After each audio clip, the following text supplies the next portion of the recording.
Salam, Xalqın gündəmi rubrikasında Xalq qəzetinin dünənki nömrəsində dərc olunan Azərbaycanın Ermənistanla yekun sülh prinsipiallığı məqaləsinin qısa icmalını təqdim edirik.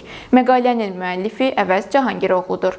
Əvəz Cahangiroğlu təhlilində Azərbaycanın Ermənistanla yekun sülhə yanaşmasını prinsipial, ardıcıl və institusional əsaslara söykənən siyasi xətt kimi təqdim edir.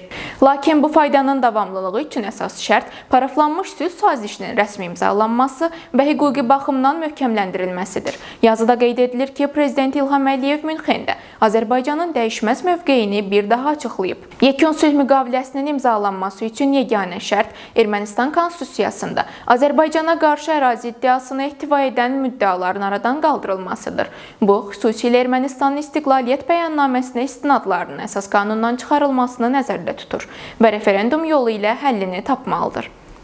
Müəllifin qənaətinə görə bu tələb formal yox, sülhün fundamental və uzun müddətli olması baxımından prinsipial əhəmiyyət daşıyır.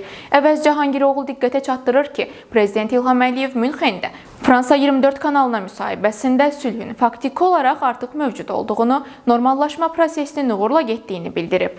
Sərhəddə sabitliyin təmin olunması, atəşkəs pozuntularının olmaması və iqtisadi humanitar addımlar, o cümlədən tranzit imkanlarının genişləndirilməsi və enerji təchizatı Azərbaycanın sülh gündəliyinə əməli töhfəsidir. Müəllif vurğulayır ki, Ermənistan artıq bu prosesdən real fayda götürməyə başlayıb. Məqalədə həmçinin beynəlxalq müzakirələr kontekstində Trumpın beynəlxalq sülh və rifah marşrutu, yəni TRIP layihəsinə toxunulur. Müəllifə görə bu təşəbbüs və Trans-Xəzər əməkdaşlığı çərçivəsində yeni nəqliyyat kommunikasiya xətlərinin açılması regionda qarşılıqlı asılılığı artıraraq sülhü daha dayanıqlı edə bilər.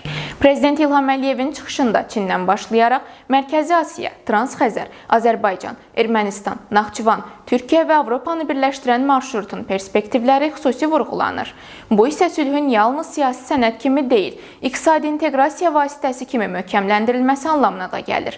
Müəllif eyni zamanda Ermənistandakı revanşist və şovinist qüvvələrin, eləcə də xarici təsirlərin referendum prosesinə çətinlik yarada biləcəyini qeyd edir. Müəllif Münxendə Ermənistan tərəfinin müəyyən dairələr vasitəsilə sülhün kəsişməsi təşəbbüsünü və Konstitusiya Məhkəməsinin qərarını önə çıxarmaq cəhdlərini də siyasi manevr kimi dəyərləndirir. Prezident İlham Əliyevin bu arqumentlərə hüquqi və siyasi əsaslarla cavab verdiyi, Konstitusiyanın müstəqillik bəyannaməsindən üstün olmadığını vurğuladığı diqqətə çatdırılır. Beləliklə, müəllif belə qənaətə gəlir ki, Azərbaycanın irəli sürdüyü şərtlər ədalətli və legitimdir. Sülhün institusional təminatı üçün zəruridir. Regional bağlantı layihələri və iqtisadi inteqrasiya Cənubi Qafqazda yeni geosiyasi reallıq formalaşdıracaq. Lakin bunun üçün sülh gündəliyinin ardıcıllığı qorunmalı və Ermənistan Konstitusiyasında zəruri dəyişiklik həyata keçirilməlidir. Əvəz Cahangiroğlu yazısını belə bir tezislə yekunlaşdırır. Sənədin hazırlanması vacib bünövrədir. Lakin hüquqi və əbədi sülh yalnız siyasi iradə, hüquqi təminat və praktiki əməkdaşlıqla mümkündür. Bugünlük sizə çatdıracaqlarımız bu qədər idi. Bizi izləməyi və abunə olmağı unutmayın. Sağ olun.